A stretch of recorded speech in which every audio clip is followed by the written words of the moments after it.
Those were the headlines. We're going to move towards the news in detail now. The U.S. President Donald Trump has claimed that Iran's new regime's president, whom he described as much less radicalized and far more intelligent than his predecessors, has asked the United States for a ceasefire. While responding to the ceasefire request, Donald Trump said that the U.S. would consider a ceasefire only when the Strait of Hormuz is open, free and clear.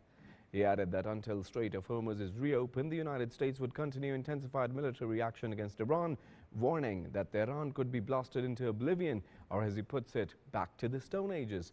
Meanwhile, head of Iran's Parliament's National Security Committee, Ibrahim Azizi, said that the Strait of Hormuz will certainly be reopened, but not for you. It will be open for those who comply with the new laws of Iran. The 47 years of hospitality are over forever.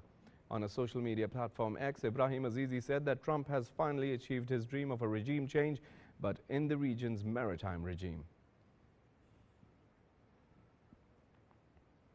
The U.S. President Donald Trump has said that he expects the United States military action to end in 2 to 3 weeks, signaling a potential winding up of a months-long conflict.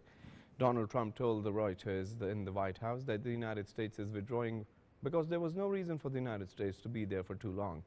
The comments reflect growing pressure on the United States president to conclude the American involvement in the war, which began after joint attacks on Iran by the United States and Israel.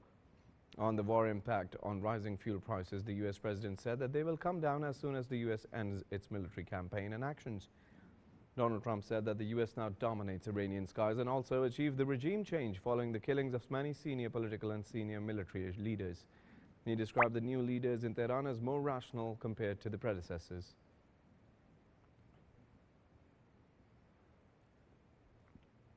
The U.S. President Donald Trump has said that he's seriously considering pulling the United States out of NATO, terming the alliance as a paper tiger.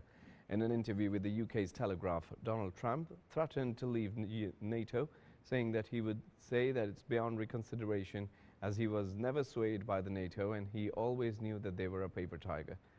He said that Russian President Vladimir Putin also knows this fact as well. Donald Trump has regularly railed against the NATO allies over the lack of support for the war, calling them cowards for refusing to send their troops to the Strait of Hormuz. He repeated those complaints to Telegraph, claiming support should be automatic and appearing a draw comparison between the war on Iran and the Russia's war on